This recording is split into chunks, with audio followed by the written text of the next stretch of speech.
दोस्तों, दुनिया में अलग अलग समय पर एक से बढ़कर एक महान व्यक्ति होते रहे हैं और उन्हीं महान लोगों में से एक थे गौतम बुद्ध, जिन्होंने खुद सभी तरह के सुखों को त्याग करके दूसरों को सही मार्ग दिखाया।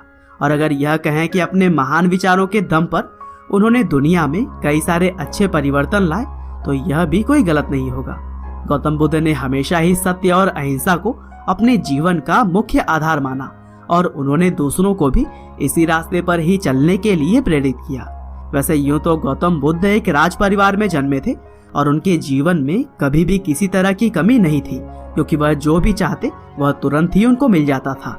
लेकिन इसके बावजूद उन्होंने दिव्य ज्ञान की खोज में इन सभी सामाजिक सुखों को त्याग दिया और फिर अपने महान विचारों को बांटते हुए उन्होंने भगवान का दर्जा प्राप्त किया।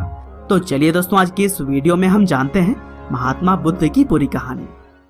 तो दोस्तों, इस कहानी की शुरुआत होती है करीब 563 ईसा पूर्व से, जब कपिलवस्तु के पास लुम्बिनी नेपाल में गौतम बुद्ध का जन्म हुआ था। उनके बचपन का नाम सिद्धार्थ गौतम है और वह राजा शुद्धोधन और महारानी महामाया देवी के घर में पैदा हुए थे।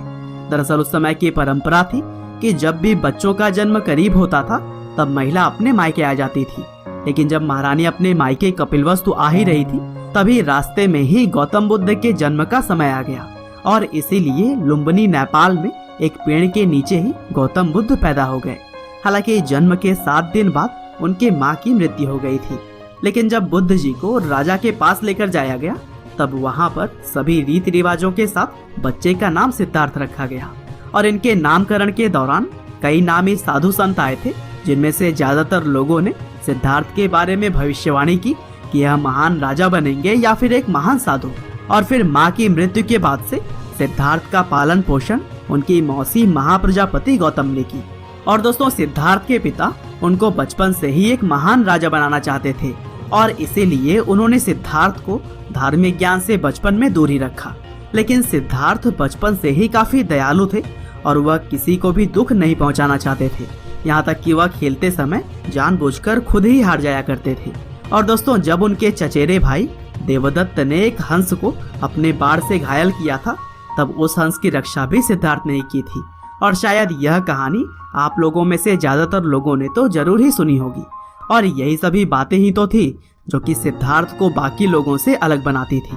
हालांकि जब सिद्धार्थ 16 साल के थे, तब उनकी शादी राजकुमारी यशोधरा से कर दी गई और फिर इसी समय से ही वह लगातार कई सारे धार्मिक सवालों के जवाब ढूंढने लगे। और फिर अपने युवावस्था में जब वह बाहर निकलकर जनता के बीच गए, तब अपनी इस यात्रा में उन्होंने बीमारी, बुढ़ापा और सांसारिक दुखों की तरह ही बहुत सारी ऐसी बातें जानी जिसके बारे में उन्हें पहले कभी भी पता नहीं था। और फिर अपने पिता के विरुद्ध उन्होंने एक रात महल छोड़ने का फैसला ले लिया और फिर बाहर आकर उन्होंने निश्चय किया कि वह दिव्य ज्ञान की प्राप्ति करेंगे। और दोस्तों, यहीं से शुरू हो गई सिद्धार्थ गौतम के गौतम बुद्ध बनने की यात्रा। वह महल से निकलकर सबसे पहले अनोमिया नदी के तट पर पहुंचे, जहां उन्होंने अपने पहले बाल कटाए और फिर साधु के कपड़ों में आ गए। और फिर इसके बाद वह राजा गांव पहुंचे, जहां पर भिक्षा मांगने लगे।